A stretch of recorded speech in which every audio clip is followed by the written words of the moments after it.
Hello dear friends, welcome to our channel लक्षित तेरा सामने। राजस्थान सेवा नियम 1, Rajasthan service rules and RCS joining times rules, अध्याय नंबर 3। जैसा कि आपको पता है कि अध्याय 1 और अध्याय 2 का वीडियो अपन ने पहले ही डिस्कस कर लिया और वो यूट्यूब पे डाल दिया। आज अध्याय नंबर 3 के बारे में अपन डिस्कस करेंगे। और अध्याय 3 के बारे में जितने रूल्स दे रखे हैं, रूल्स टोटल 8 to 23 रूल्स अध्याय नंबर 3 में दे रखे हैं। 7 नियम अपन ने पहले डिस्कस कर लिए हैं। अब 8 to 23 अपन डिस्कस करेंगे अध्याय नंबर 3, जो कि राजस्थान सेवा नियम जूनियर अकाउंटेंट एंड टीआरए के लिए इंपॉर्टेंट रोल प्ले करता है। तो आइए देखते हैं राजस्थान सेवा नियम से संबंधित अध्याय नंबर 3। अध्याय नंबर 3 बोलता है सेवा की सामान्य शर्तें। अब सेवा की सामान्य शर्तें क्या है, किसके बारे में बोला है कि कौन सी सामान्य शर्तें होती है जो सर्विस से रिलेटेड होती हैं, इसके बारे में क्या क्या है। तो आइए डिस्कस करते हैं नियम 8 से।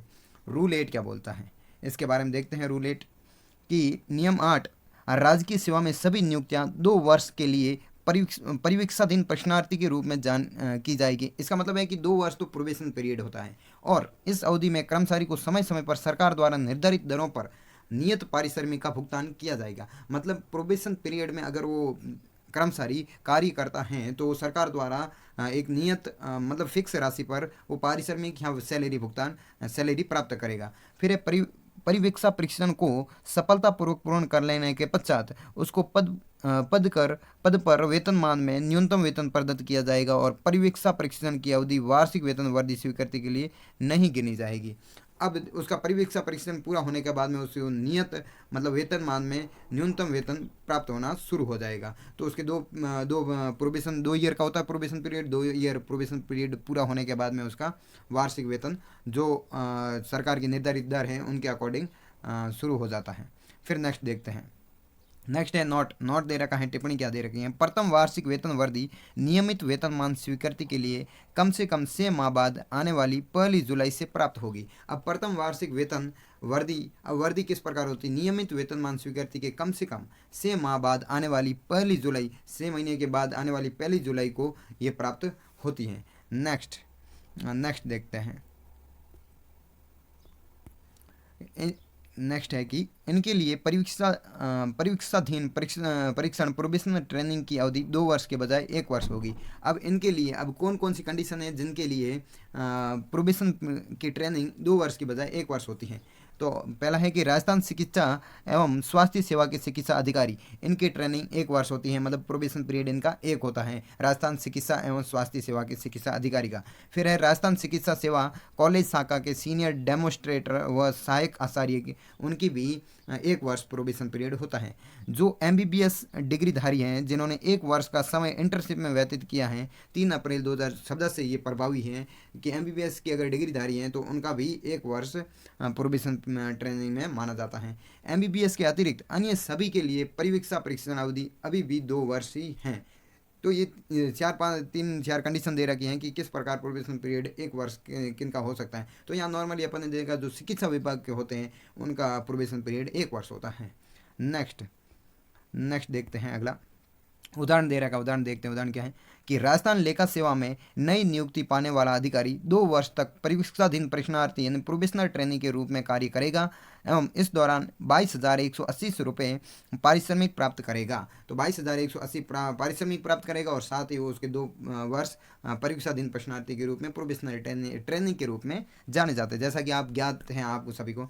अब नेक्स्ट है कि 2 वर्ष परिवीक्षा परीक्षण सफलतापूर्ण करने पर उसको पे बेड 3 में ग्रेड पे 100% प्रदत्त किया जाएगा। अब 2 वर्ष प्रोबेशन पीरियड पूरा होने के बाद में आपको पता है उनकी सैलरी में इंक्रीमेंट होता है, उसका ग्रेड पे बढ़ता है। बेड 3 में ग्रेड पे 100 रुपये प्रदत्त किया जाएगा। फिर परीक्षाधीन प्रशिक्षण की अवधि के लिए उसे कोई वार्षिक वेतन वर्दी नहीं दी जाएगी और परीक्षण की अवधि के लिए उसे कोई वार्षिक वेतन वर्दी नहीं दी जाएगी। मतलब 2 अगर पीरियड जब प्रोबेशन करता है तो उसमें वार्षिक वेतन नहीं होता है, वेतन आगे वर्दी होती हैं। उन 2 पीरियड में जो प्रदत्त वेतन होगा वही मिलेगा। फिर है कि प्रथम वार्षिक वेतन वर्दी नियमित वेतनमान स्वीकृति एक कम से कम 6 माह पश्चात आने वाली 1 जुलाई को प्राप्त होगी। जैसा कि आपने पहले भी पढ़ा था, पहले भी देखा था कि 1 जुलाई को आने वाली तो वहाँ पर वेतन वर्दी होती है। ठीक है। नेक्स्ट देखते हैं इसका। नेक्स्ट है कि उन पदों पर जिन पर संबंधित राज्य सेवा नियमों के अनुसार सीधी भर्ती की अनुमति है तथा जहाँ शैक्षणिक एवं व्यावसायिक प्रोफेशनल योग्यता के साथ ही निश्चित अनुभव की शर्त भी निर्धारित हैं, ऐसे पदों पर परिवीक्षाधीन परीक्षणार्थी के बजाय 1 वर्ष की परिवीक्षा पर की जाएगी। ये रूल 23/9/2014 से लागू हुआ है। संबंधित पद जिन पदों में सीधी भर्ती की अनुमति है वहाँ शैक्षिक एवं व्यावसायिक योग्यता के साथ ही निश्चित अनुभव की शर्त भी निर्धारित होती है। नेक्स्ट देखते हैं। नेक्स्ट है कि नियम 8 के 8 क क्या कह रहा है नियम प्रथम नियुक्ति की समय आयु। अब प्रथम नियुक्ति की समय आयु क्या होनी चाहिए, एज क्या होनी चाहिए। सामान्य तो न्यूनतम एवं अधिकतम आयु सीमा ये होती है कि 16 वर्ष से लगाकर 35 वर्ष। 16 वर्ष न्यूनतम आयु एवं 35 वर्ष अधिकतम आयु विदाउट एनी प्रोविजन, मतलब दे रखा है कि अगर कोई प्रावधान न हो, प्रावधान के बिना न्यूनतम और अधिकतम आयु ये फिक्स कर रखी है राजस्थान सेवा नियम के अकॉर्डिंग। तो 16 वर्ष न्यूनतम और अधिकतम 35 वर्ष। अपवाद क्या क्या है, अपवाद इनके देख लेते हैं, एक्सेप्शन। ठीक है कि 18 वर्ष से कम उम्र के व्यक्तियों को उन पद पर नहीं लेना चाहिए जहां प्रतिभूति का काम हो, जैसे रोकड़िया कैशियर के रूप में 18 वर्ष से कम उम्र के व्यक्ति को नहीं बैठाना चाहिए। महिलाओं के लिए राजकीय सेवा में आने की अधिकतम आयु 42 वर्ष होगी, मतलब महिलाओं को ये छूट दे रखी है कि 42 वर्ष अधिकतम राजकीय सेवा में आने की छूट होती है महिलाओं को। फिर अनुसूचित जाति एवं अनुसूचित जनजाति के अभ्यर्थियों के राज्य सरकार में किसी पद पर नियुक्ति हेतु निर्धारित अधिकतम आयु सीमा में 5 वर्ष की छूट दे होगी। अब नॉर्मली ये अपन देखते हैं जहाँ फॉर्म फिल करते हैं, गवर्नमेंट की वैकेंसी आती है उसमें फॉर्म फिल करते हैं तो उसमें एज लिमिट होती है। तो ये राजस्थान सेवा नियम का यहाँ ये रूल नंबर 8 लागू होता है कि किस प्रकार से कौन सी एज डिसाइड करेगी गवर्नमेंट, क्या एज होगी, किस वैकेंसी के लिए कौन अप्लाई कर सकता है और किसके लिए नहीं कर सकता है, क्या क्वालिफिकेशन होनी चाहिए, तो ये एज डिसाइड करता है। तो रूल नंबर 8 यहाँ लागू होता है। अब देख ले कि नॉर्मली अपन को पूछ ले कि न्यूनतम एज क्या होती है और अधिकतम आयु क्या होती है विदाउट एनी प्रोविजन, प्रावधान के बिना, सरकार के कोई प्रावधान न हो, तो 16 वर्ष न्यूनतम होती है और अधिकतम 35 वर्ष होती है। देखते हैं नेक्स्ट। आइए फिर दे रखा है भारतीय सशस्त्र बलों के कर्मचारियों हेतु आरक्षित पदों के लिए ऊपरी आयु सीमा 50 वर्ष होगी। भारतीय सशस्त्र बलों के कर्मचारियों के लिए कितनी वर्ष होगी ऊपरी आयु, 50 वर्ष होगी। नव नियुक्त कर्मचारियों के प्रथम वेतन बिल के साथ नियुक्ति आदेश को कोषाधिकारी देखेंगे एवं उस नियुक्ति आदेश में कर्मचारी की जन्म तिथि की जांच करेंगे। अब देखो क्या होता है, अगर नव नियुक्ति होती है, किसी कर्मचारी की नियुक्ति होती है, उस समय क्या कोषाधिकारी उनकी वेतन बिल देखेगा और बिल के साथ में उसकी जन्म तिथि भी जांच करेगा। फिर जन्म तिथि को राज्य सेवा में रहते हुए कर्मचारी की नहीं बदली जाएगी यदि उस समय वो मैट्रिक व अन्य परीक्षा पास करे। अब देखो जन्म तिथि को राज्य सेवा में रहते हुए कर्मचारी नहीं बदल सकता है, चाहे वो मैट्रिक हो व अन्य परीक्षा भी उसके रिलेटेड पास क्यों ना करें। फिर दे रखा है राज्य कर्मचारी द्वारा नाम बदलने की प्रक्रिया। अब राज्य कर्मचारी होता है तो वो अपना नाम चेंज करवाना चाहते हैं तो वो किस प्रकार बदल सकता है नाम। कर्मचारी नया नाम धारण करना चाहे तो एक विलेख बनाना पड़ेगा, डीड लिखनी पड़ेगी। एक विलेख का मतलब होता है कि वो लिखना पड़ेगा पूरा का पूरा, क्यों वो बदलना चाहता है नाम, इसके पीछे रीज़न क्या है, वो सारा का सारा एक डीड तैयार करेगा। फिर परिवर्तन औपचारिक रूप से परिवर्तन, अगर नाम का परिवर्तन होता है तो वो औपचारिक रूप से परिवर्तन होगा, न कि अनौपचारिक रूप से। औपचारिक रूप से मतलब पूरा रूल एंड रेगुलेशन की प्रक्रिया को अपनाते हुए वो नाम चेंज होगा। पहले डेट बनाएगा फिर उसका नाम में परिवर्तन करेगा। फिर उसका क्या होता है, विलेख में 2 गवाहों के द्वारा सत्यापित होता है।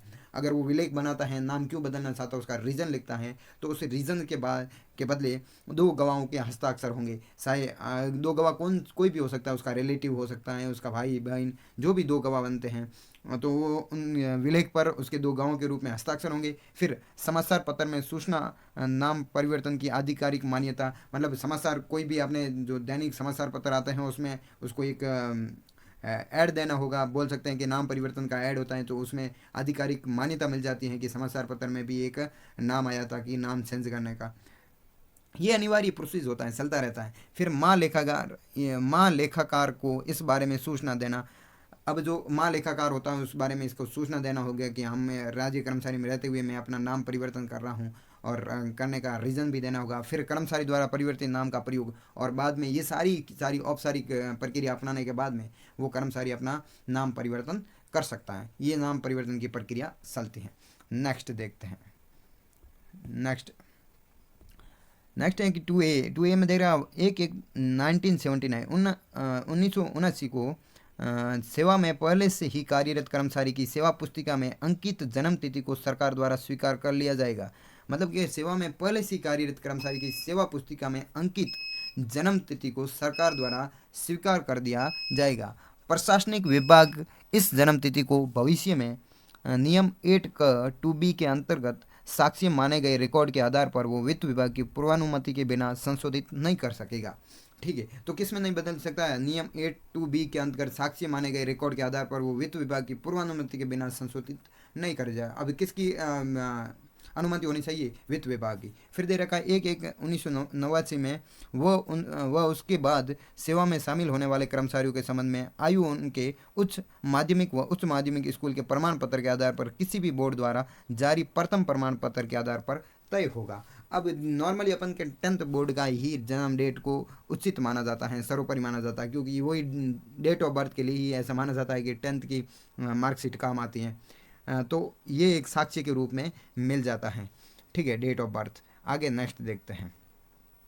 नेक्स्ट है कि उसके उच्च माध्यमिक हायर सेकेंडरी प्रथम बोर्ड परीक्षा प्रमाण पत्र में अंकित जन्म तिथि का उल्लेख नियुक्ति आदेश में आवश्यक रूप से करना होगा। यदि पद की न्यूनतम शैक्षणिक योग्यता सेकेंडरी से कम है तो नगर निकाय या पंचायत विद्यालय द्वारा जारी जन्म तिथि के प्रमाण पत्र को स्वीकार किया जा सकेगा। यदि उस पद के लिए वो नियुक्त हैं जिसमें वो शैक्षणिक योग्यता सेकेंडरी से कम है, मतलब 10वीं से कम है, तो अगर नगर निकाय है या पंचायत में रहता है या उसकी पंचायत समिति से जो भी एक जन्म प्रमाण पत्र बनता है वो, या विद्यालय द्वारा जारी, अगर जो विद्यालय द्वारा ये 8th पास है, 10th से कम है, 9th पास है, तो उसकी 9th में वो मार्कशीट में लिख रखी होगी, प्रमाण पत्र में लिख रखी डेट ऑफ बर्थ, वो काम आएगी। फिर दे रखा है पॉइंट नंबर सी, किसी वर्कशास्ट कर्मचारी के रूप में अंकित जन्म तिथि को स्वीकार कर दिए जाने पर अंकित जन्म तिथि में परिवर्तन नहीं होगा।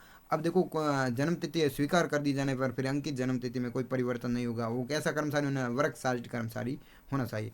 यदि सेवा पुस्तिका या सेवा विवरणिका में अंकित जन्म तिथि में काट छांट को रोकने के लिए जन्म तिथि पर पारदर्शी टैप का प्रयोग आवश्यक रूप से वित्त विभाग द्वारा जारी 21 फरवरी 2012 से किया जाना चाहिए।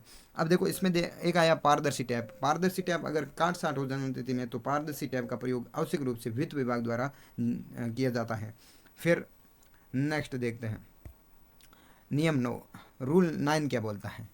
रूल 9 नियम 9 बोलता है। ये तो रूल 8 था। रूल 8 में अपन ने जैसा कि पढ़ा कि एज क्या होनी चाहिए, एज लिमिट क्या हो, और प्रोबेशन पीरियड में जो वर्क कर रहा है कर्मचारी उसके लिए क्या रूल हो। अब रूल 9 आया। रूल नंबर 9 बोलता है कि नवीन नियुक्ति पर स्वास्थ्य प्रमाण पत्र या स्वास्थ्य प्रमाण पत्र प्रस्तुत किए बिना राज्य सेवा में नियुक्त नहीं किया जाएगा। अब देखो, नवीन नियुक्ति होती है तो वहाँ पर एक हेल्थ सर्टिफिकेट मांगते हैं। हेल्थ सर्टिफिकेट के इश्यू बिना राज्य सेवा में नियुक्त नहीं किया जाता है। नॉर्मली ये हर एक वैकेंसी में चलता रहता है। फिर राजस्थान सरकार के निर्णय। अब राजस्थान सरकार किस प्रकार के निर्णय लेती है? एक अंशकालिक कर्मचारी को भी पूर्णकालिक कर्मचारी की ही तरह स्वास्थ्य का प्रमाण पत्र प्रस्तुत करना होगा। मतलब एक अंशकालिक कर्मचारी को भी पूर्णकालिक, मतलब हाफ डे अगर कोई एम्प्लॉई वर्क करता है तो उसको भी फुल टाइम काम करने वाले कर्मचारी की तरह ही स्वास्थ्य प्रमाण पत्र, हेल्थ सर्टिफिकेट इश्यू करना होगा। फिर कर्मचारी के प्रथम वेतन बिल के साथ अंकेक्षण के प्रयोजनों के लिए प्रमाण पत्र संलग्न किया जाना चाहिए। अब ये बोल रहा है कि अगर प्रथम वेतन देता है तो अंकेक्षण मतलब जांच के लिए प्रमाण पत्र में स्वास्थ्य प्रमाण पत्र वो शामिल होना चाहिए, जिसकी जांच भी हो सके कि ये हेल्थ सर्टिफिकेट के अंतर्गत नवीन नियुक्ति हुई है। नेक्स्ट देखते हैं रूल नंबर 10। नियम 10 में चिकित्सा अधिकारी द्वारा दिए जाने वाले स्वास्थ्य प्रमाण पत्र का प्रारूप दिया है। अब नियम 10 में सिर्फ चिकित्सा अधिकारी दे रखा है, मेडिकल ऑफिसर बोल सकते हैं कि द्वारा दिए गए स्वास्थ्य प्रमाण का एक प्रारूप होता है। नियम 11। नियम 10 द्वारा निर्धारित स्वास्थ्य प्रमाण पत्र जिला प्रमुख चिकित्सा अधिकारी या उससे उच्च पद के चिकित्सा अधिकारी द्वारा हस्ताक्षरित होना चाहिए, परंतु महिलाओं के प्रकरणों में किसी महिला चिकित्सक द्वारा हस्ताक्षरित स्वास्थ्य प्रमाण पत्र सक्षम अधिकारी द्वारा स्वीकार किया जा सकेगा। इसमें भी ये दे रखा है कि किस पद के लिए किसके द्वारा हस्ताक्षरित होना चाहिए स्वास्थ्य प्रमाण पत्र, तो सक्षम अधिकारी द्वारा हस्ताक्षरित होना चाहिए। नेक्स्ट, अब सक्षम अधिकारी कौन हो सकता है? सक्षम अधिकारी जिससे रिलेटेड, अब स्वास्थ्य प्रमाण चिकित्सा अधिकारी है तो चिकित्सा अधिकारी से रिलेटेड जो भी एक उच्च स्तर का अधिकारी हो वो तय करेगा। तो सक्षम अधिकारी जिस विभाग में वो कार्यरत हैं उस विभाग का कोई अधिकारी उसको तय करेगा स्वास्थ्य प्रमाण पत्र को। नेक्स्ट देखते हैं रूल नंबर देखते हैं 12। रूल नंबर 12, 12 रूल नंबर बोल रहा है कि स्वास्थ्य प्रमाण पत्र प्रस्तुत करने से मुक्ति। अब स्वास्थ्य प्रमाण पत्र प्रस्तुत करने से मुक्ति किसको मिल सकती है, ये बताता है नियम नंबर 12। नियम आपको याद हो ना हो, इसके नियम में कहने का तरीका आपको याद होना चाहिए। ऑब्जेक्टिव क्वेश्चन इस टाइप के बनते हैं। अब नियम 12 तो बोल रहा है स्वास्थ्य प्रमाण पत्र प्रस्तुत करने से मुक्ति। जिस प्रकार अपन सेक्शन भी याद करते हैं, सेक्शन को पूछा नहीं जाता है, नियम को नहीं पूछा जाएगा। नियम के अंदर आंतरिक भाग को नॉर्मली पूछा जाएगा। स्वास्थ्य प्रमाण पत्र प्रस्तुत करने से मुक्ति किन किन को दे रखी है, तो ये कंडीशन गिवन हो सकती है। निम्न राज्य कर्मचारियों को स्वास्थ्य प्रमाण पत्र प्रस्तुत करने से मुक्त किया गया है वे कर्मचारी जिनका प्रतियोगिता परीक्षा के माध्यम से नियुक्ति जिनका सेवा नियमों के अनुसार पूर्व में चिकित्सा परीक्षण किया गया हो। जैसे भी किसी कैंडिडेट को कम कॉम्पिटिटिव एग्जाम में पास करके लिए गए हैं, तो उसका पहले से ही हेल्थ मतलब बोल सकते हैं कि उसका हेल्थ चेकअप हो चुका है, हेल्थ सर्टिफिकेट उसने पहले से ही करवा दिया है पूरा का पूरा, तो उसे स्वास्थ्य प्रमाण पत्र प्रस्तुत नहीं करना होगा। फिर देखते हैं कि उस सेवा का कर्मचारी जिसे अस्थायी रूप से रिक्त पद पर 3 माह से कम अवधि के लिए नियुक्त किया गया हो। एक अस्थायी रूप से किसी रिक्त पद पर 3 माह से कम अवधि के लिए नियुक्त किया गया, तो उसे हेल्थ सर्टिफिकेट इशू करने की कोई ज़रूरत नहीं है। फिर चतुर्थ श्रेणी का कर्मचारी जिसे अस्थायी रूप से 6 माह से कम नियुक्त किया गया है, जो कि अस्थायी रूप से, और एक 4th ग्रेड का कोई कर्मचारी है जिसे 6 माह के कम से कम 6 माह के लिए नियुक्त किया गया है, तो उसे भी हेल्थ सर्टिफिकेट इश्यू करने की रिक्वायरमेंट नहीं है। फिर एक अस्थायी कर्मचारी जिसका चिकित्सा परीक्षण पहले हो चुका है। एक अस्थायी कर्मचारी है जिसका चिकित्सा परीक्षण पहले ही हो चुका है। सेवानिवृत्त के तुरंत पश्चात पुनर्नियुक्त किया गया सेवानिवृत्त कर्मचारी वो भी हेल्थ सर्टिफिकेट इश्यू नहीं कर सकता। तो ये नॉर्मली ये कंडीशन ध्यान में रखनी है आपको। आगे बढ़ते हैं। नोट दे रखा है टिप्पणी कि निम्न परिस्थितियों में चिकित्सा प्रमाण पत्र प्रस्तुत करना आवश्यक है। अब किन में चिकित्सा प्रमाण पत्र इशू करना आवश्यक होता है कि राज्य कर्मचारी को पेंशन के अयोग्य सेवा से सरकार के अधीन उच्च सेवा में किसी पद पर पदोन्नत किया जाने पर, किसी उच्च सेवा में पदोन्नत किया जाने पर उसको चिकित्सा प्रमाण पत्र देना होगा। व्यक्ति जिसे त्याग पत्र या उसकी पूर्व सेवाओं के हरण के बाद पुनः नियुक्त किया गया हो, उसके त्याग पत्र के बाद में उसको वापस पुनः नियुक्त किया गया हो, तो उसे भी हेल्थ सर्टिफिकेट देना होगा। और पुनः नियुक्त करने पर स्वास्थ्य प्रमाण पत्र के प्रस्तुत करने का निर्णय नियुक्ति प्राधिकारी का होगा। अब रीअपॉइंटमेंट कर रहे हैं, तो रीअपॉइंटमेंट कर रहे हैं तो एक सक्षम प्राधिकारी के अनुसार निर्णय पर प्रस्तुत किया जा सकता है, उसे पुनः नियुक्त किया जा सकता है। फिर दे रहेगा स्वास्थ्य प्रमाण पत्र के लिए जांच में उसे अयोग्य घोषित कर दिया जाए तो एक बार प्रस्तुत किए जा चुके प्रमाण पत्र की नियुक्ति अधिकारी द्वारा उपेक्षा नहीं की जा सकती है। अब स्वास्थ्य प्रमाण पत्र के लिए जांच में उसे अयोग्य घोषित कर दिया जाए तो एक बार प्रस्तुत किए जा चुके प्रमाण पत्र की नियुक्ति अधिकारी द्वारा उपेक्षा नहीं की जाती है, उसे नहीं लिया जाता है। नेक्स्ट देखते हैं। नेक्स्ट है रूल नंबर 13। रूल नंबर 13 बोल रहा है सेवा की आधारभूत शर्तें। अब सेवा की आधारभूत शर्तें क्या होती है? कोई विशेष प्रावधान न होने पर एक सरकारी कर्मचारी को संपूर्ण समय 24 घंटे सरकार की इच्छा एंड डिस्पोजल पर रहेगा तथा प्राधिकारी अतिरिक्त पारिश्रमिक के दावे के बिना उसको आवश्यकता अनुसार किसी भी प्रकार से नियोजित कर सकता है। अब देखो, सेवा की आधारभूत शर्त ये कहते हैं कि विशेष प्रावधान न होने पर एक सरकारी कर्मचारी को संपूर्ण समय सरकार की इच्छा पर निर्भर करेगा। ये बिल्कुल करता है। सरकार जिस समय जाए उनकी ऑन ड्यूटी लगा सकता है, 24 आवर लगा सकता है। ये अपन पुलिस डिपार्टमेंट में ज़्यादातर देखते हैं कि उनका वर्किंग लोड बहुत ज़्यादा होता है, 24 आवर भी कर सकते हैं जिस समय ये प्रावधान न हो, विशेष प्रावधान न होने पर। ठीक, कंडीशन लगे हैं विशेष प्रावधान न होने पर। ठीक है, आगे देखो नियम 14 कि किसी स्थायी पद पर एक ही समय में 2 या 2 से अधिक कर्मचारी को स्थायी रूप से नियुक्त नहीं किया जा सकता है। इस प्रकार का क्वेश्चन बन सकता है कि किसी एक पद पर 2 या 2 से अधिक कर्मचारी को स्थायी रूप से नियुक्त किया जा सकता है। ये सत्य या असत्य? तो असत्य है कि नहीं किया जा सकता पॉइंट। ठीक है, एक व्यक्ति को एक ही समय पर 2 या 2 से अधिक पदों पर नियुक्त नहीं किया जा सकता। एक ही व्यक्ति को एक ही समय पर 2 या 2 से अधिक पदों पर नियुक्त नहीं किया जा सकता है। ठीक है, ये भी कंडीशन आपको ध्यान रखनी है। फिर जिस पद पर किसी अन्य व्यक्ति का पदाधिकारी हो उस पर किसी कर्मचारी को स्थायी रूप से नियुक्त नहीं किया जा सकता। जिस पद पर किसी अन्य व्यक्ति का पदाधिकार हो तो उस पर किसी कर्मचारी को स्थायी रूप से नियुक्त नहीं किया जा सकता है। ठीक है, नेक्स्ट देखते हैं नियम 15। रूल 15 बोल रहा है कि पदाधिकार लीन क्या है? एक कर्मचारी को किसी स्थायी पद परमानेंट पोस्ट पर स्थायी रूप से नियुक्त कर दिए जाने पर वो उस पद पर अपना पदाधिकार अर्जित कर लेता है तथा किसी अन्य पद पर उसके द्वारा पूर्व में अर्जित पदाधिकार समाप्त हो जाता है। तो पदाधिकार क्या है? एक कर्मचारी को स्थायी पद पर स्थायी रूप से नियुक्त कर दिया जाने पर वो उस पद पर अपना पदाधिकार अर्जित कर लेता है तथा किसी अन्य पद पर उसके द्वारा पूर्व में अर्जित पदाधिकार समाप्त हो जाता है। नॉर्मली ये कंडीशन दे रखी है, जिस पद पर वो रह रहा है स्थायी पद पर नियुक्त कर दिया है तो पुराना पद अपने आप पदाधिकार से समाप्त हो जाएगा। नेक्स्ट कंडीशन देखते हैं, रूल नंबर देखते हैं 16 रूल क्या बोलता है। जब तक किसी कर्मचारी का पदाधिकार निलंबित या स्थानांतरित नहीं कर दिया जाता है तब तक उस पद पर पदाधिकार निम्न स्थितियों में बना रहेगा। अब अगर निलंबित न कर दिया जाए तब तक वो उस पद पर बना रहेगा। अब कौन सी कंडीशन है जिस पर वो बना रहे? नियम 17 या नियम 19 के अनुसार ऐसा निलंबित होने का तरीका दे रखा है। देखो, जब वो उसी पद के कर्तव्यों का निष्पादन कर रहा हो, विदेशी सेवा के दौरान या अन्य पद पर स्थायी या कार्यवाहक रूप से कार्य करने के दौरान, कार्यग्रहण के दौरान, अवकाश के दौरान, निलंबन के दौरान, ये सारी कंडीशन के दौरान वो स्थानांतरित नहीं किया जा सकता है। नेक्स्ट देखते हैं, नेक्स्ट है नियम नंबर 17 पदाधिकार का निलंबन। अब सस्पेंशन ऑफ लीन आ गया। पदाधिकार का निलंबन कब किया जा सकता है, निलंबित कब किया जाता है, पद से कब हट सकता है, कब हटाया जा सकता है, इसके बारे में। एक कर्मचारी का उसके द्वारा धारित स्थायी पद से पदाधिकार निलंबित कर दिया जाएगा यदि उसकी नियुक्ति किसी पद पर स्थायी रूप से हो जाए। अब देखो, उसका निलंबित कब हो जाएगा? जब उसकी नियुक्ति किसी पद पर स्थायी रूप से हो जाए, किसी सावधि पद पर या किसी पद पर अंतकालीन या प्रोविजनल नियुक्ति, जिस पद पर अन्य कर्मचारी का पदाधिकार होता, यदि उसका पदाधिकार किसी कारण से निलंबित नहीं किया गया हो, उसका पदाधिकार किसी कारण से निलंबित नहीं किया गया हो तो भी वो अंतकालीन नियुक्ति के रूप में रहेगा। फिर सरकार को ये विश्वास हो जाए कि वो कर्मचारी जिस पद पर अपना पदाधिकार रखता है उस पर 3 वर्ष तक उसके लौटने की संभावना नहीं है, तो सरकार द्वारा उस कर्मचारी का उस पद से पदाधिकार निलंबित किया जा सकता है, वैदेशिक सेवा को छोड़कर।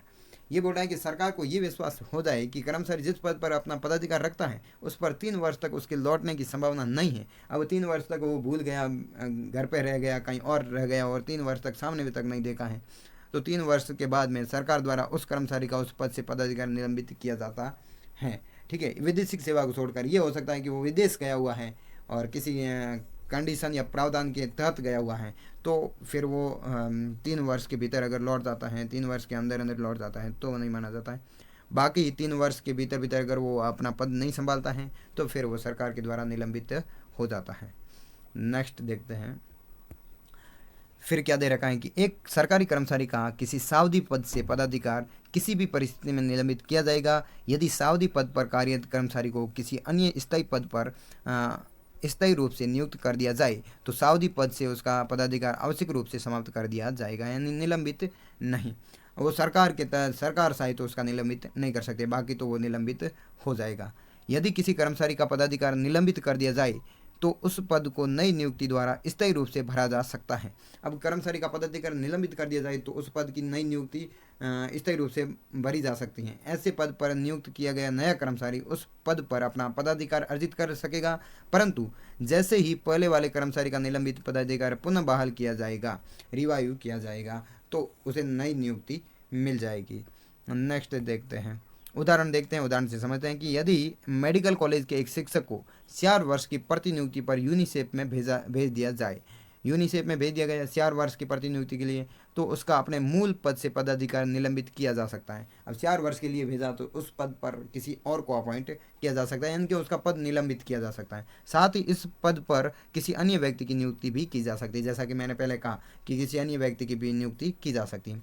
परिवीक्षा आदि पूर्ण करने पर उसके स्थायी होने पर इस पद पर बाद में नियुक्त उस व्यक्ति का पदाधिकार हो जाएगा, उसकी ये नियुक्ति होगी तथा पदाधिकार भी होगा। जब यूनिसेफ से पूर्व शिक्षक लौटेगा तो पदाधिकार उसका ही रहेगा। तो ये कंडीशन के साथ में कि उसकी यदि नियुक्ति प्रोविजनल नियुक्ति होगी तथा पदाधिकार भी प्रोविजनल होगा, जब यूनिसेफ से पूर्व शिक्षक लौटेगा तो उसका पदाधिकार उसका ही रहेगा।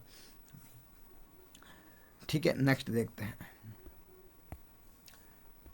फिर है कि निलंबित पदाधिकार की बहाली, रिवाइवल ऑफ सस्पेंडेड लीन। नए पद पर बाद में अर्जित किया गया पदाधिकार समाप्त कर दिया जाए तो उस कर्मचारी का अपने पूर्व पद पर निलंबित पदाधिकार पुनः बहाल हो जाता है। ठीक है, फिर है कर्मचारी का निलंबित पदाधिकारी तभी पुनः बहाल होता है, मतलब रिवाइव होता है, जब उस कर्मचारी की प्रतिनियुक्ति या विदेशिक सेवा समाप्त हो जाए। और पदाधिकार तभी पुनः बहाल हो जाता है जब उस कर्मचारी की प्रतिनियुक्ति या विदेशी सेवा समाप्त हो जाए या वो अन्य संवर्ग यानी कैडर में कार्य करना समाप्त कर दे। यदि कर्मचारी अवकाश ले ले और ये सुनिश्चित हो जाए कि अवकाश से लौटने पर भी वो भारत से बाहर या विदेश सेवा में प्रतिनियुक्ति पर ही चलता रहेगा या अन्य संवर्ग में कार्यरत रहेगा तथा इसके कारण सेवा से कम 3 वर्ष तक अनुपस्थित रहेगा, तो उनका निलंबित पदाधिकार बहाल किया जाएगा। इसका मतलब यह है कि वो 3 वर्ष, कम से कम 3 वर्ष तक ये पूरी की पूरी फुल इन्फॉर्मेशन नहीं देता है कि मैं विदेशिक सेवा पे रहूँगा या फिर वापस आने के बाद वो पद ग्रहण नहीं करूँगा और 2 साल बाहर ही रहूँगा। तो इस प्रकार से 3 वर्ष तक अगर वो अनुपस्थित रहता है तो उस पद से उसको हटा दिया जाता है, निलंबित किया जाएगा। नेक्स्ट, नोट दे रखा टिप्पणी, जो कर्मचारी अपने संवर्ग कैडर के बाहर किसी पद पर स्थानांतरित हो जाए वह स्थानांतरण से 3 वर्ष की अवधि में निर्धारित आयु प्राप्त करने के कारण सेवानिवृत्त होने वाला हो तो स्थायी पद से उसका पदाधिकार निलंबित नहीं किया जा सकेगा। अब स्थायी पद के लिए अब इसमें क्या बोला है कि जो कर्मचारी अपने संवर्ग के बाहर किसी पद पर स्थानांतरित हो जाए एवं स्थानांतरण से 3 वर्ष की अवधि में निर्धारित आयु प्राप्त करने के कारण सेवानिवृत्त होने वाला हो तो स्थायी पद से उसका पदाधिकार निलंबित नहीं किया जा सकता है। मतलब वो सेवानिवृत्त होने वाला हो तो उसका स्थायी पद से निलंबित नहीं किया जाएगा, फिर वो रिजाइन करके ही जाएगा। ठीक है। नेक्स्ट, नियम नंबर 18, रूल 18 बोला है पदाधिकार को समाप्त करना, टर्मिनेशन ऑफ लीन।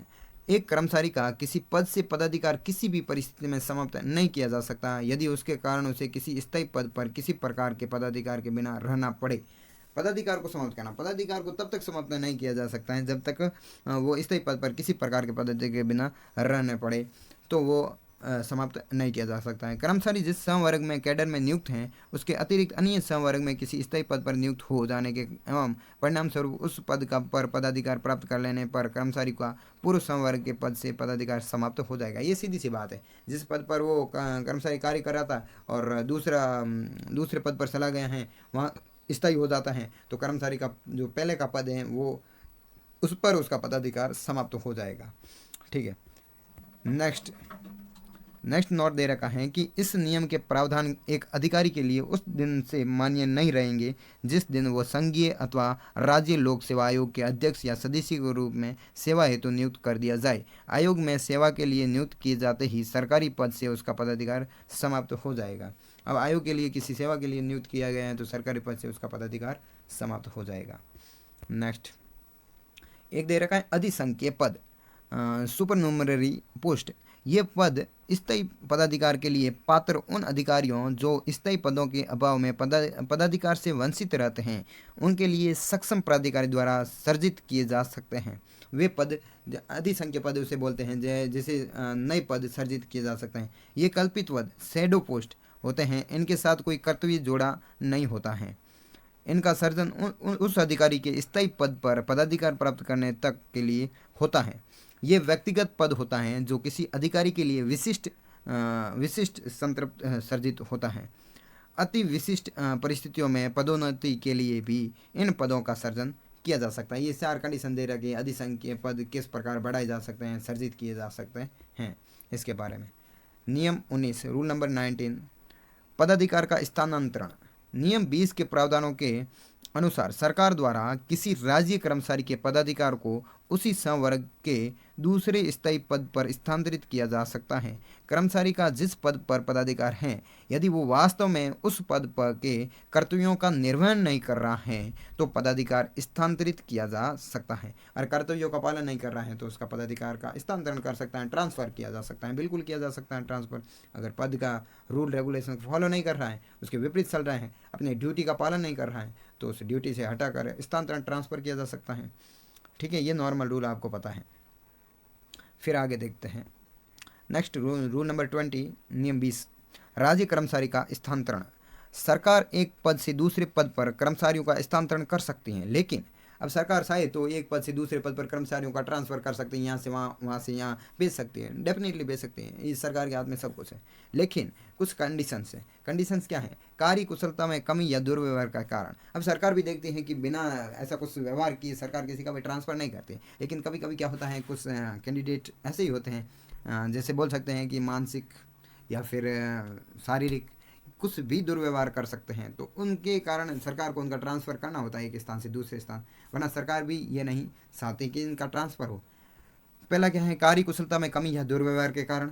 दूसरा है कि कर्मचारी की लिखित प्रार्थना के अतिरिक्त किसी कर्मचारी को स्थायी रूप से ऐसे पद पर स्थानांतरित या नियम 50 में आने वाले प्रकरण का अतिरिक्त स्थानापन्न रूप से नियुक्त नहीं किया जाएगा जिसका वेतन उसके स्थायी पद के वेतन से कम हो, तो भी उसका ट्रांसफ़र किया जा सकता है।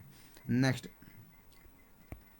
है नियम 21, रूल 21 क्या बोलता है, रूल 21, भविष्य निधि या जीवन बीमा की सदस्यता प्रत्येक कर्मचारी के लिए नियमानुसार राज्य जीवन बीमा योजना में मासिक अंशदान करना आवश्यक है। अब इसमें दे दिया कि प्रत्येक कर्मचारी को मासिक अंशदान करना आवश्यक होता है, तो प्रत्येक कर्मचारी राज्य जीवन बीमा में इंश्योरेंस पॉलिसी में अपना अंशदान करेगा, ठीक है, पेमेंट करेगा। फिर नियम 21 का क्या बोलता है कि सरकार के नियमानुसार सरकारी कर्मचारी को राजस्थान राज्य पेंशन मेडिकल कंसेशन योजना में अंशदान देना अनिवार्य है। अब राजस्थान सरकार के नियम के अनुसार एक पेंशन फंड में भी पेंशन फंड योजना में भी अंशदान देना होगा, थोड़ा थोड़ा पैसा वहाँ पर भी जमा करवाना होगा, ये सरकार की गाइडलाइंस है। इसके लिए राज्य पेंशनर्स मेडिकल रिलीफ फंड का गठन किया गया है, RPMF का गठन किया गया है। दिनांक 1/1/2004 से नवीन अंशदायी पेंशन योजना लागू की गई है। कब से की गई?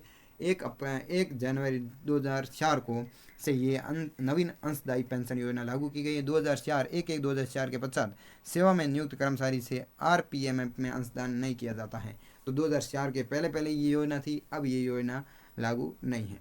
नेक्स्ट देखते हैं, नियम ख दे रखा है, नियम 21 ख, राज्य कर्मचारी के लिए सरकारी नियमों के अनुसार सामान्य प्रावधायी निधि में योगदान कर उसका सदस्य होना आवश्यक होगा, ठीक है। समय समय पर सरकार द्वारा स्वीकृत महंगाई भत्ते की कोई किस्त अथवा महंगाई भत्ते की बकाया राशि भी कर्मचारी की सामान्य प्रावधायी निधि में जमा कराने के निर्देश दिए जा सकेंगे। अब कभी कभी गवर्नमेंट बोलती है कि सैलरी के तो पार्ट मिलता ही है, महंगाई भत्ता DNS अलाउंस भी, आपके DNS अलाउंस में भी कुछ पेमेंट कटेगा आपका, जो कि आपके एक प्रोविडेंट फंड में जाएगा, वो इन फ्यूचर आपका ही काम आएगा। लेकिन वो सेविंग करने के लिए गवर्नमेंट क्या करती है, वो एक फ़ंड के रूप में पेमेंट काटती रहती है। फिर 1 जनवरी 2004 से नवीन अंशदायी पेंशन योजना के कर्मचारियों के लिए सामान्य प्रावधायी निधि योजना लागू नहीं है। अब इसके पश्चात यह नवीन जो पेंशन योजना के अंतर्गत शामिल सामान्य प्रावधायी निधि है जो इन कर्मचारियों पर लागू नहीं है। नियम 21 ग, परिवार पेंशनर द्वारा भी समय समय पर सरकार द्वारा जारी आदेशों के अनुसरण में पेंशन, परिवार पेंशन एवं महंगाई राहत की बकाया राशि को सामान्य प्रावधायी निधि जनरल प्रोविडेंट फंड में लेके में जमा कराया जाएगा। तो पेंशन है वो भी अलग एक प्रावधायी प्रोविडेंट फंड में जमा की जाती है। इस प्रकार ये कंडीशन दे रखी है। ये पहले लागू होता था, अब नए जो 1/1/2004 से न्यू है उसमें ये कंडीशन अप्लाई नहीं है। फिर जनरल रूल दे रखा है, एक सामान्य नियम दे रखा है। जनरल रूल क्या दे रखा है उसको देखते हैं कि राजस्थान सिविल सेवा अंशदायी पेंशन नियम 2005 दिनांक 1/1/2004 से लागू किए गए हैं। ये 1/1/2004 को या उसके पश्चात सेवा में नियुक्त कर्मचारी पर लागू हैं, परंतु परीक्षाधीन प्रश्नार्थी यानी प्रोबेशनर ट्रेनी पर प्रथम 2 वर्ष तक लागू नहीं होते हैं। इस योजना के सदस्यों पर राजस्थान सिविल सेवा नियम 1996 लागू नहीं होते हैं, 1996 इस पर लागू नहीं होते हैं। इस योजना के तहत कर्मचारी को मासिक मूल वेतन यानी कि सैलरी, महंगाई भत्ता मतलब महंगाई वेतन, DNS सैलरी एवं महंगाई भत्ता DNS अलाउंस के योग का 10% यानी कि 10% अंशदान अपने पेंशन खाते में देना आवश्यक है तथा इस राशि के समान राशि का अंशदान राज्य सरकार द्वारा उसके पेंशन खाते में किया जाएगा, ठीक है। तो इस प्रकार 10% किस किस का, सैलरी का और DNS अलाउंस का, उन सब का 10% एक अलग से पेंशन खाते में क्रेडिट किया जाता है, डेबिट किया जाता है, क्रेडिट किया जाता है, ये मान सकते हैं, ठीक है। नेक्स्ट चलते हैं। फिर है कि 1/1/2004 को या उसके पश्चात सेवा में नियुक्त प्रत्येक कर्मचारी के लिए इसका सदस्य होना आवश्यक है या इस पेंशन खाते में से कर्मचारी 60 वर्ष की आयु पूर्ण करने से पहले कोई राशि आहरित नहीं कर सकता। अब ये बोला है कि एक 2004 या उसके पश्चात सेवा में नियुक्त प्रत्येक कर्मचारी के लिए इसका सदस्य होना आवश्यक होता है। पेंशन योजना का फिर कर्मचारी 60 वर्ष की आयु पूर्ण करने से पहले कोई राशि आहरित नहीं कर सकता है। कर्मचारी की मृत्यु की स्थिति में इससे पूर्व ही राशि उसके नॉमिनी को भुगतान की जा सकती है।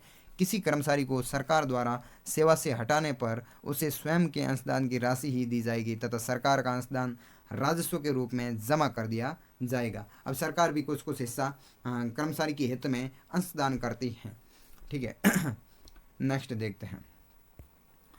नए कर्मचारी के कार्य ग्रहण करते ही नवीन पेंशन योजना हेतु आवश्यक सूचना प्राप्त करने के लिए कार्यालयाध्यक्ष उत्तरदायी हैं। अब नए कर्मचारी को इसके बारे में सूचना देता है तो कौन देगा? कार्यालयाध्यक्ष। फिर है इस सूचना के आधार पर बीमा एवं प्रावधायी निधि विभाग द्वारा 12 अंकों का स्थायी पेंशन खाता संख्या बोल सकते हैं परमानेंट पेंशन अकाउंट नंबर आवंटित किया जाएगा। अब 12 अंकों का एक स्थायी पेंशन खाता संख्या अपॉइंट की जाती है। फिर इसके प्रथम 4 अंक कर्मचारी के सेवा में आने के वर्ष को बताते हैं। अब किस वर्ष कर्मचारी अपॉइंट हुआ उसके ये 4 अंक पहले के 4 डिजिट या 4 डिजिट वो बताते हैं।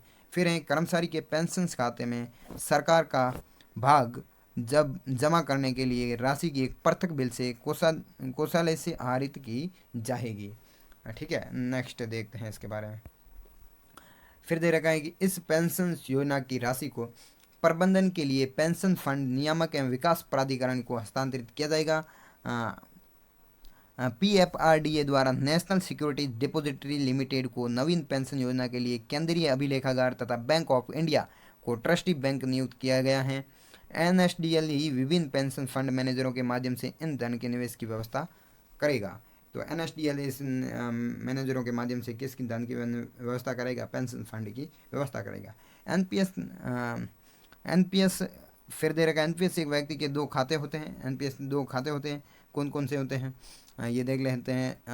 नेशनल पेंशन स्कीम में क्या क्या है? टायर 1 एक अकाउंट होता है, एक टायर 2 होता है। टायर 1 अकाउंट में बोल सकते हैं कि प्रत्येक सदस्य का एक अनिवार्य खाता होता है NPS के थ्रू, और दूसरा होता है ऐसी खाता।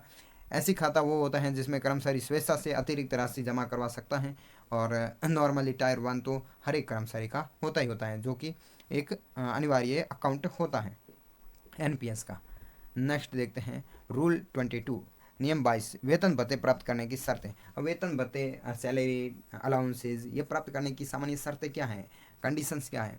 सामान्यतः किसी पद से जुड़े वेतन भत्ते एक कर्मचारी उस पद से प्राप्त करेगा जिस दिन वो कर्मचारी उस पद का कार्य ग्रहण करता है, एवं जैसे ही वो उस पद पर कार्य करना बंद करेगा उसे उस पद के वेतन व भत्ते मिलना बंद हो जाएंगे। डेफिनेटली अपन को पता है जिस दिन वो वर्क काम पर जाएगा उस दिन से वेतन भत्ते शुरू होंगे, और जिस दिन वो काम करना बंद करेगा उस दिन उसके वेतन भत्ते बंद हो जाएंगे। ऑडिट निर्देश यानी ऑडिट इंस्ट्रक्शंस क्या है? यदि कर्मचारी एक पद का कार्यभार मध्याह्न के पश्चात संभालता है तो वह उस पद पर अपने वेतन भत्ते अगले दिन से प्राप्त करेगा। मध्याह्न का मतलब अपन समझ सकते हैं। मध्याह्न क्या होता है? मध्याह्न होता है जो कि 2 बजे के पश्चात, यह टाइम पीरियड देखा जाता है कि किस टाइम पीरियड में अपना कार्य चलता है, उसके मध्याह्न से मतलब दोपहर के बाद अगर वो कार्यभार संभालता है तो उसका वेतन अगले दिन प्राप्त करेगा। ऐसा माना जाता है कि अगले दिन वो वेतन प्राप्त करेगा। ठीक है। नेक्स्ट देखते हैं राजस्थान सरकार के निर्णय, रूल ऑफ राजस्थान गवर्नमेंट। ठीक है। राजस्थान गवर्नमेंट क्या बोलती है, रूल क्या दे रही है? त्याग पत्र स्वीकार करने हेतु सक्षम प्राधिकारी जो नियुक्ति करने वाला प्राधिकारी होगा। अब नियुक्ति करने वाला प्राधिकारी ही त्याग पत्र स्वीकार करेगा। अब त्याग पत्र स्वीकार किए जाने की परिस्थितियाँ, एक अनिश्चित कर्मचारी को सरकारी सेवा में रखना राज्य हित में नहीं है। एक अनिश्चित मतलब जिसकी इच्छा ही नहीं है काम करने का, वो राज्य सेवा में कार्य कर रहा है, तो उस कर्मचारी को राज्य सेवा में नहीं रखना चाहिए। किसी महत्वपूर्ण कार्य पर लगाए गए कर्मचारी का त्याग पत्र तुरंत स्वीकार नहीं करना चाहिए। अब कोई महत्वपूर्ण कार्य पर लगाए गए कर्मचारी का त्याग पत्र है तो उसे तुरंत स्वीकार नहीं करना चाहिए, क्योंकि वो कार्य भी महत्वपूर्ण है, तो उसको हाथों हाथ रिजाइन करना जरूरी नहीं होता है। उसे और टाइम एक्सटेंड किया जा सकता है जब उस पद को भरने की व्यवस्था हो जाए, और जब उस पद को भरने की व्यवस्था हो जाए तब उसका त्याग पत्र यह रिजाइन कर सकता है या त्याग पत्र ले सकते हैं। गंभीर अपराध के विरुद्ध ठोस साक्षी हो तो निलंबित किया जा सकता है, लेकिन ऐसा कुछ प्रावधान हो, अगर कोई कर्मचारी गंभीर अपराध करता है या गंभीर अपराध के विरुद्ध उसके ठोस साक्षी मिलते हैं तो उसका निलंबित किया जा सकता है सरकार के थ्रू, लेकिन बट ये बहुत कम होता है। सरकार उसका ट्रांसफ़र कर देती है, लेकिन उसका निलंबित अगर वो ज़्यादा ही कुछ अपराध भारी हो तो उसका निलंबित कर सकते हैं, लेकिन नहीं। फिर त्यागपत्र स्वीकार नहीं किया जाएगा यदि सरकार की सेवा करने का बंद पत्र निष्पादित किया गया हो, तो दंड राशि तक ही उसे रखा जाता है। नेक्स्ट है बोला है त्यागपत्र प्रभावी होने की तिथि। अब त्यागपत्र प्रभावी होने की तिथि कौन सी होगी? सक्षम प्राधिकारी ही निर्णय लेगा कि त्यागपत्र किस तिथि से प्रभावी होगा। कौन लेगा? सक्षम प्राधिकारी। सक्षम अधिकारी निर्णय लेगा कि त्यागपत्र किस तिथि को प्रभावी होगा। जिस तिथि से वो प्रभावी हो उस दिन का आदेश में अंकन कर देगा कि इस तिथि को अब मैं त्यागपत्र सही है, त्यागपत्र दे देना। वो उस त्यागपत्र को कौन देखेगा? सक्षम अधिकारी उसको नोट करेगा। फिर त्यागपत्र वापस लेने की अनुमति हेतु सक्षम प्राधिकारी सेवा से त्यागपत्र तब से प्रभावी होगा जब त्यागपत्र स्वीकार कर कर्मचारी को उसके पद के कार्यभार से मुक्त कर दिया जाए। त्यागपत्र प्रभावी होने के बाद सेवा में पुनः लेने की राज्य कर्मचारी की किसी भी प्रार्थना को विचार हेतु स्वीकार नहीं किया जाएगा। नेक्स्ट देखते हैं, आगे है कि कर्मचारी द्वारा नो ड्यूज सर्टिफिकेट प्राप्त कर सक्षम प्राधिकारी को प्रस्तुत नहीं कर दिए जाने तक कर्मचारी का त्यागपत्र स्वीकार नहीं किया जाना चाहिए। अब नो ड्यूज सर्टिफिकेट प्राप्त कर सक्षम प्राधिकारी को प्रस्तुत नहीं कर दिए जाते तब तक कर्मचारी का त्यागपत्र स्वीकार नहीं किया जाता है। फिर एक कर्मचारी द्वारा त्यागपत्र हेतु नो ड्यूज सर्टिफिकेट प्राप्त करने हेतु संपर्क किए जाने पर अविलंब प्रमाण पत्र जारी किया जाना चाहिए। अविलंब प्रमाण पत्र जारी किया जा सकता है। सक्षम प्राधिकारी को त्यागपत्र स्वीकार करने के संबंध में विवेकाधिकार हैं। सामान्य अनिच्छुक सरकारी कर्मचारी को सेवा में रखना राज्य हित में नहीं है। नियम 23 के अनुसार एक अस्थायी कर्मचारी को सेवा से त्यागपत्र के पूर्व एक विशेष अवधि का नोटिस देना होता है, स्थायी कर्मचारी को नहीं। एक अस्थायी कर्मचारी को एक त्यागपत्र से पूर्व एक विशेष अवधि के लिए नोटिस देना होता है और स्थायी कर्मचारी को ऐसा करना नहीं होता। स्थायी कर्मचारी को ये छूट होती है। नेक्स्ट देखते हैं रूल नंबर 22 का। रूल नंबर 22 का बोलता है प्रशिक्षण काल में दिए गए भुगतान पुनः जमा कराना। अब प्रशिक्षण काल यानी प्रोबेशन पीरियड या ट्रेनिंग काल में भुगतान पुनः जमा कराना कैसे होता है कि राजपत्रित पद पर नियुक्त एक कर्मचारी को प्रशिक्षण की अवधि के दौरान या प्रशिक्षण पूर्ण होने के 2 वर्ष के भीतर त्यागपत्र दे दे या अन्य नियुक्ति पर चला जाए तो प्रशिक्षण काल में उसको प्राप्त हुई राशि तथा प्रशिक्षण पर उसका सरकार द्वारा किए गए अन्य व्यय सरकार को लौटाने होंगे। उसे यात्रा भत्ता एवं दैनिक भत्ते के रूप में प्राप्त राशि नहीं लौटानी होगी। अब आप समझ सकते हो इस बात से कि अगर सरकार चाहती है तो आपको 2 वर्ष के भीतर आप प्रोबेशन पीरियड में हो किसी पोस्ट पर और आपकी अलग पोस्ट लग जाए तो ऐसे मान दो कि आप कांस्टेबल के लिए 2 वर्ष के लिए आप प्रोबेशन पीरियड में हो। अब आप एक गवर्नमेंट टीचर बन गए, आप टीचर की लाइन में जाना चाहते हैं, ठीक है,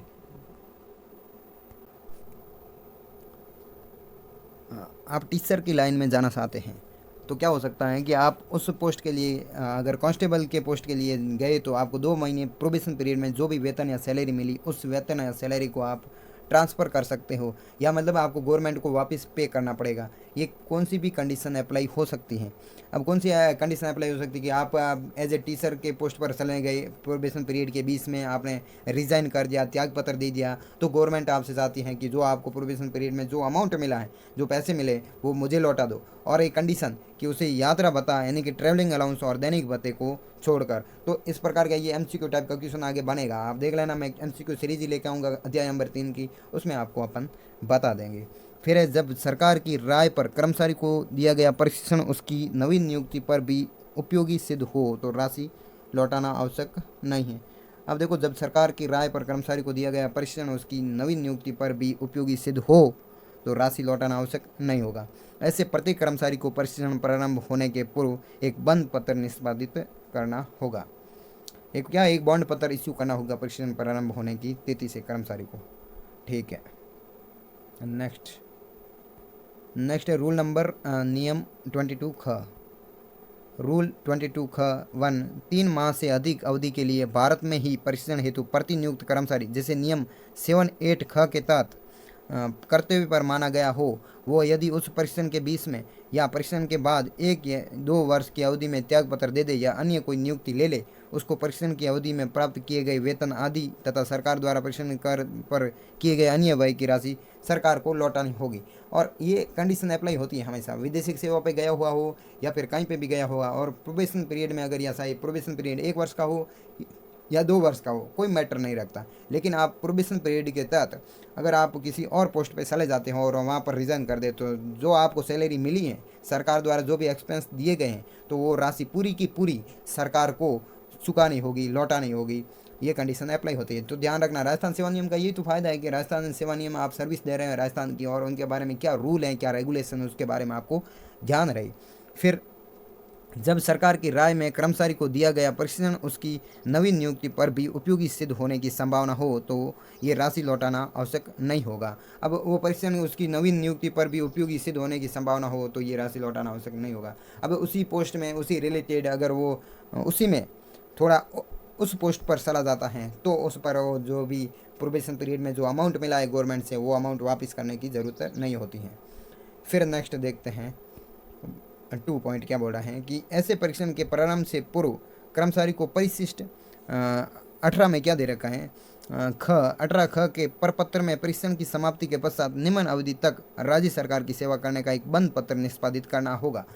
प्रशिक्षण की अवधि यानी कि ट्रेनिंग का टाइम अवधि जिसके लिए सरकार की सेवा का बंद पत्र निष्पादित करना होगा 3 माह से अधिक 6 माह तक। परीक्षण की अवधि कहाँ है, 3 महीने से लगाकर 3 महीने से ज़्यादा, लेकिन 6 माह तक या 6 महीने तक, तो 1 वर्ष की अवधि सरकार की सेवा का बंद पत्र निष्पादित करना होगा। अब सेम परीक्षण की अवधि अगर 6 माह से अधिक है तो वो 2 वर्ष के तक अवधि तक के लिए सरकार की सेवा का बंद पत्र निष्पादित करना होगा। तो ये इस प्रकार के क्वेश्चन पूछते हैं, 3 से 6 माह तक की परीक्षण की अवधि हो तो वो कितनी अवधि के लिए सरकार की सेवा का बंद पत्र निष्पादित करेगा, तो 1 वर्ष के लिए, और 6 माह से अधिक हो 2 वर्ष के लिए। नोट दे रखा है ये नियम 3 माह से कम अवधि के लिए भारत में प्रशिक्षण के लिए भेजे गए कर्मचारी पर प्रभावी नहीं होगा। तो मतलब क्या बोला है, ये नियम 3 माह से कम अवधि के लिए भारत में प्रशिक्षण के लिए भेजे गए कर्मचारी पर प्रभावी होगा। तो 3 माह से कम के लिए प्रभावी नहीं होगा। ठीक है, नेक्स्ट देखते हैं नियम 23 स्थिति जब कर्मचारी सरकारी नियोजन में नहीं रहता है। ऐसी स्थिति जब कर्मचारी सरकारी नियोजन में नहीं रहता है तो एक कर्मचारी को 5 वर्ष से अधिक अवधि का लगातार अवकाश स्वीकृत नहीं किया जाएगा। मतलब 5 वर्ष से अधिक अवधि का लगातार अवकाश स्वीकृत नहीं किया जाएगा। जब कोई कर्मचारी लगातार 5 वर्ष तक अवकाश पर रहने के बाद भी अपने पद पर उपस्थित नहीं हो तो उसको राजस्थान सिविल सेवा नियमों की प्रक्रिया के अनुसार सेवा से निकाल कर दिया जाएगा। फिर जब एक कर्मचारी स्वीकृत अवकाश की समाप्ति के पश्चात कर्तव्य से अनुपस्थित रहे या अवकाश के बिना आवेदित अवकाश की सक्षम स्वीकृति से पूर्व ही कर्तव्य से अनुपस्थित रहे तो राजस्थान सेवा नियम 86 के प्रावधानों के अनुसार कार्यवाही की जानी चाहिए। ठीक है, फिर देखते हैं इसका आगे अगला पॉइंट, अब खत्म होने को आया है।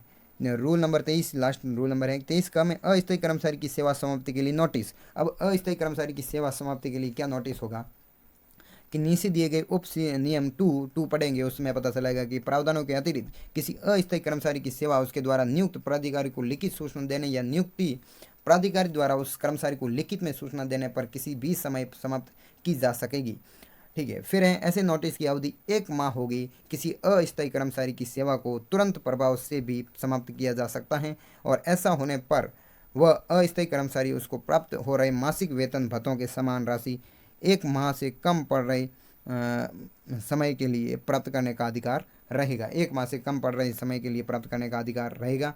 फिर देखते हैं नेक्स्ट 2 ख क्या दे रहा है। 2 का दे लगातार 3 वर्ष से अधिक समय से सेवारत एक अस्थायी कर्मचारी, एक कौन सा कर्मचारी, एक अस्थायी कर्मचारी जो पद की निर्धारित आयु एवं योग्यता पूर्ण करता हो कि अस्थायी सेवाएं कभी भी कर्मचारी द्वारा नियुक्त प्राधिकारी को या नियुक्त प्राधिकारी द्वारा कर्मचारी को 3 माह की लिखित सूचना देकर समाप्त की जा सकती है। 3 मंथ की रिटर्न में सूचना देकर समाप्त किया जा सकता है।